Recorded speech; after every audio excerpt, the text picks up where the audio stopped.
So I'm Kurt Hansen from the Daily Herald. I'm here with Brian Smith, who is running for the Provo City Council, the District 3 spot. Now, Brian, just first introduce yourself. Tell me a little bit about you. Tell the voters why they need to vote for you. Well, I am Brian Smith, one of the many. Brian J. Smith to distinguish. Website, briansmithprovo.com.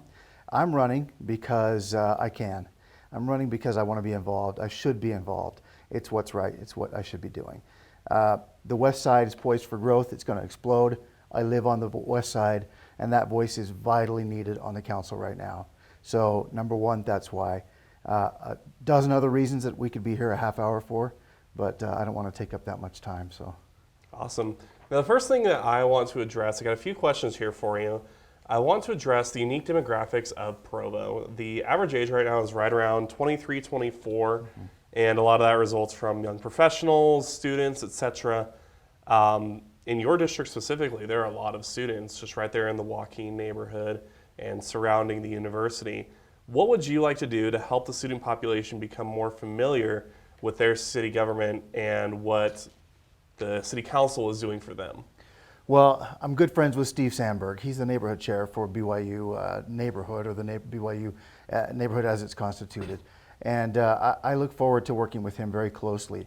Actually coached his daughter in soccer, and he's a great guy. He does a good job. And I want to make sure that we collaborate more for the kids and give the students that are there of all ages the opportunity and the knowledge how they go about getting residency, getting registered to vote, what it takes, how they do it, and get more people involved in their city, because the majority of the students, they're there for 4 years, and then a bunch of them don't go home. They stay here. And that's a case in my neighborhood in Lakewood, actually, where I live, where we've got a lot of older homes.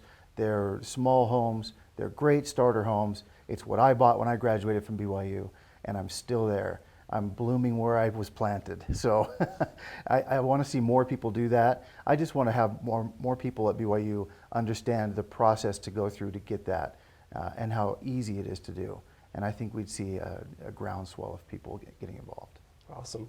Now, again, addressing demographics, but now in the demographics of your district, you have everything from the students in Joaquin to the Provost neighborhood, kind of right up at the foothills, to South Franklin. Yeah, there's a wide demographic in income, in kind of education, everything there.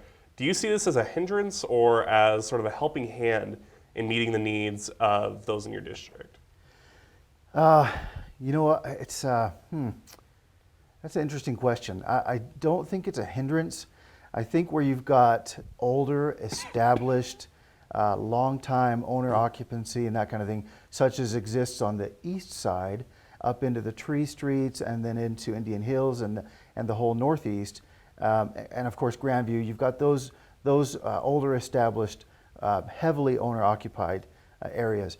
In the district as it exists now, going all the way across the south, starting at Lakewood, there is such a disparity. And I don't see it as a hindrance. I see it as a great thing, because we've got probably the most diverse voice, unless you run for citywide, of all of Provo.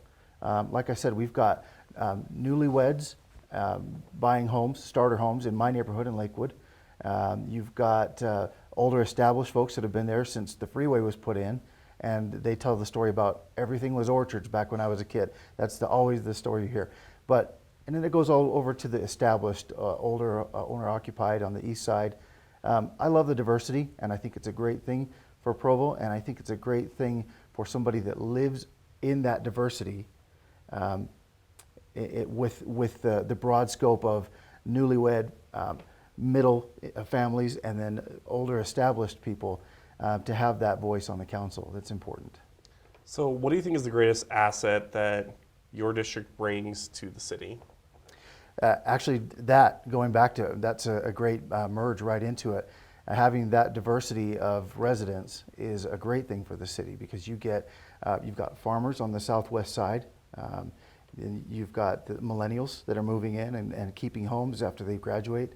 You've got people that are moving here to get their master's and doctorate degrees, and then you've got the business down in East Bay, and established older owner occupancy on the east side. So the diversity is number one. It's a great spectrum of what Provo is and has to offer.